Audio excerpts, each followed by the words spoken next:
And when you're ready, what's your topic? All right, so my topic is, should post-secondary be free? Now, how many of you are struggling to pay with student loans currently? A lot of us, right? So, I believe it should be free in Canada, and the reasons is that, well, let's start with how many students actually go to college and choose not to, or choose to drop out halfway through. One of the main reasons why many students drop out or don't even bother to go to college is cost. It's so expensive to actually get into college, and people would rather just work a minimal job and just barely get by, rather than to finally graduate and then having to deal with the crippling debt. Another reason that it should be free is that most students who do graduate from college or university and they try to get into the job market that they want to get into, it's not easy. And when you do get into that certain job market, it doesn't pay enough to settle the debt that you need to pay off. In many countries like Germany, and most of Europe is actually free education. Not many students are able to participate in university and colleges, and usually can get into their jobs that they want to, and just make a good income and make a living. The average debt in America is $30,000, and an average payment on that would be $450, or $450,000 would be the payoff. And another reason why this should be free is if we want to stop dumbing down the masses, education should be for all of us. I mean, most people don't do it because of the cost. And for that reason, there's a lot of poverty and a lot of people who don't have jobs and just are struggling to live.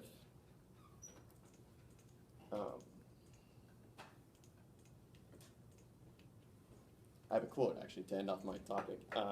Teach the ignorant as much as you can. Society is culpable in not providing enough free education for all, and must answer for all the night it produces.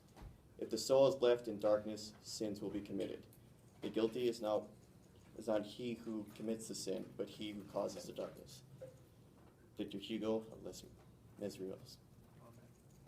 Any questions? What are your sources? Can I just show you them afterwards? Yeah. Okay. Go ahead. I'm a little curious as to how these colleges would get the funds, because a lot of the funds currently for colleges such as here and other countries is that they get the college funds directly from the students, and that's how they afford stuff like textbooks, MacBooks, various other resources, paying faculty and onward. So how would you feel that they would pay for that?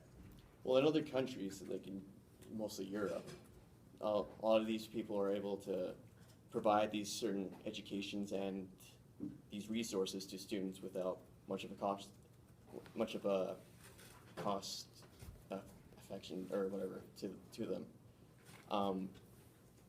I have read that. Sorry, I lost my train of thought.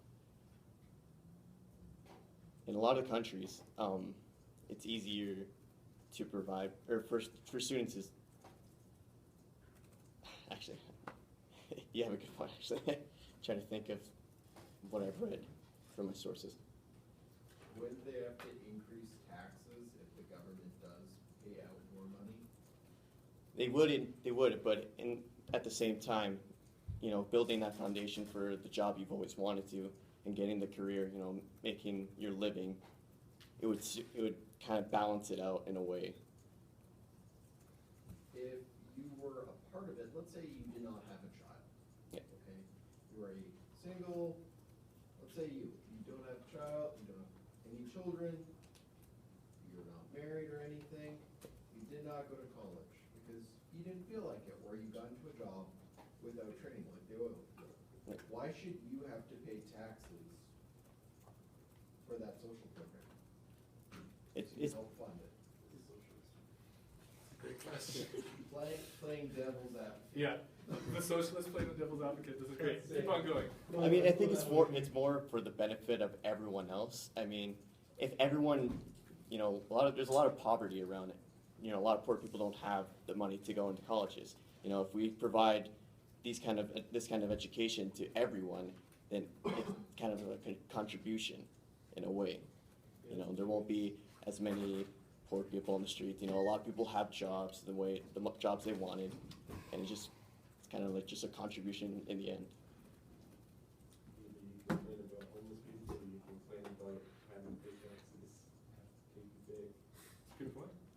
Otherwise, people are going to bitch about it. Brandon, you have another question? Or should I ask it? I don't know. Absolutely. Okay, let's get the situation that a country's in a physical period where they cannot afford to. Let's say they're in a recession, depression, whatever, where their economic state is not in the best situation. The economic strain that it could put on the entire country could be more than what it's actually worth. How would you justify it?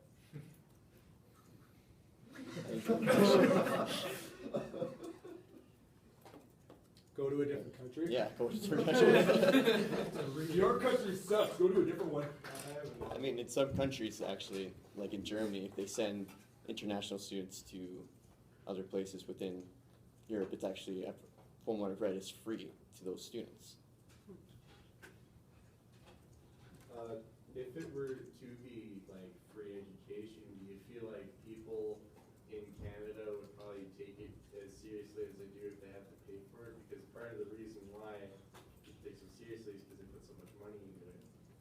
If it were to be free, do you think people would slough off taking college a lot more than you think they would if they were paying for it? I mean, there'd be less stress, but at the same time, you know, there's still that requirement of getting into the universities and to the colleges, you know. I mean, most of it, you know, some people do have the IQ or the grades to actually get into the university, but the only reason they don't is because they don't have the money. Also, would that also increase like jeopardizing job opportunity because now that they have more people able to get to their goal, well that will probably most likely decrease the job amount of people. So But then again, you know, it's always a competition within every job market. You know, they're not just going to hire anyone who has their degree in anything, because regardless if it's free or not, you know, it's always going to be a competition and tough to get the job you want. Great. We'll end it there. Thanks so much, everybody. Everyone, I would really like to make an announcement. Humble brag, binge watch, and neckbeards have been added to the Oxford Dictionary. That's right, the internet has finally ruined the English language, and slang has taken over the world. My question is how long has this been going on? And how has slang evolved? But I suppose at first I should probably tell you what slang is. Or maybe I should tell you what it isn't. Slang is not dialect. It's not references from media, like pop culture references. So it's not phrases like, on Wednesday we wear pink, or beam me up, Scotty. It's not advertisements or slogans or their jingles, and it's not graffiti art, though graffiti art can include slang. Microsoft Encarta Encyclopedia said that slang is expressions that may take form as metaphors, similes, or other figures of speech. In addition, it is noted that the words used as slang may be new coinages, existing words may acquire new meanings, and narrow meanings of words may become generalized, and words may become abbreviated. However, in order for an expression to take form and to survive, it must be widely adopted by the group who uses it. So, let me tell you a story about slang, or just a story in general. Have any of you tried to sell something off Kijiji? Hands? Okay. Well, I have too, and there's a lot of scam artists. A whole lot of scam artists. One woman in particular, she said that she wanted to buy my Canon Rebel T5 camera, and that's still on the market, so anyone who wants to buy one, hit me up. And she wanted to buy it for her pastor son. She offered me more money than the camera was worth, and more money than I asked for. Then demanded that I ship it to her that day, and asked if I was okay with her paying over PayPal.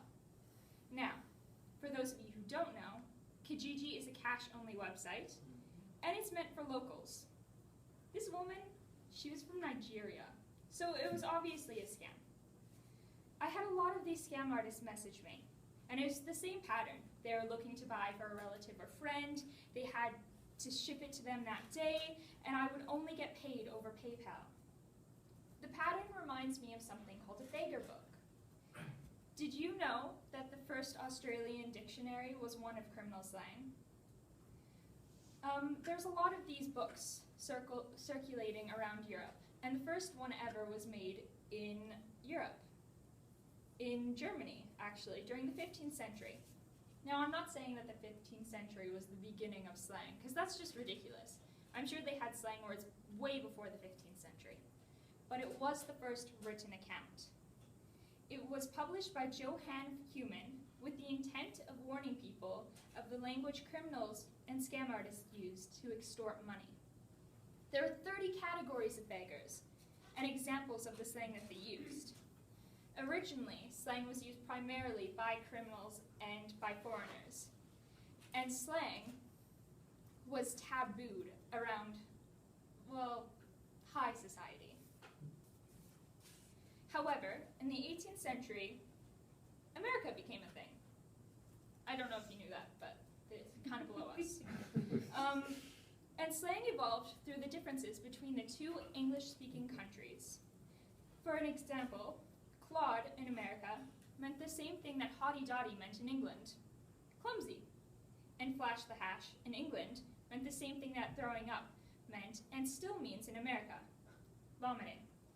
And Nicky Ninny in England meant the same thing that muttonhead meant in America, simpleton. Lots of slang is still relevant today, like vomiting or throwing up. Frisk still means to search. Quarter still means 25 cents. And chatterbox still means someone who won't shut up. Other words, though, have fizzled out completely. Words like swell, or groovy, or ridic. No one says anything like that anymore. And if they are, then they're definitely in the wrong decade. A few words have evolved over time, though. An example of this is cool, which used to mean every bit of something, so you had a cool $1 million. Or gay, which used to mean colorful and happy, and now means homosexual. And awful, which is actually my favorite one that I found, because it used to mean something holy or awe-inspiring, and now it means something absolutely terrible. So these words had a chance to evolve. And that's because in the 1800s, writers began using slang in their work.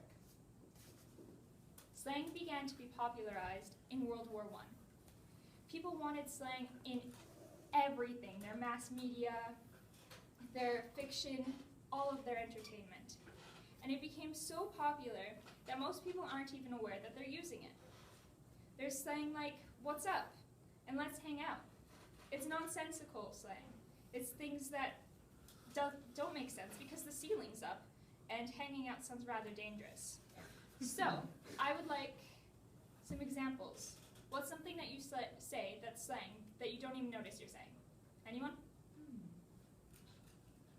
Okay. OMG. Yeah. Nonsensical phrases. Just completely silly ones. And it feels natural. It's just slang, and it's a part of our lives. Slang has evolved from the point where only criminals and foreigners used it to everyone using it because of mass media and the internet. And it's so normalized in our society. It went from being things that are taboo to things that everyone likes to use.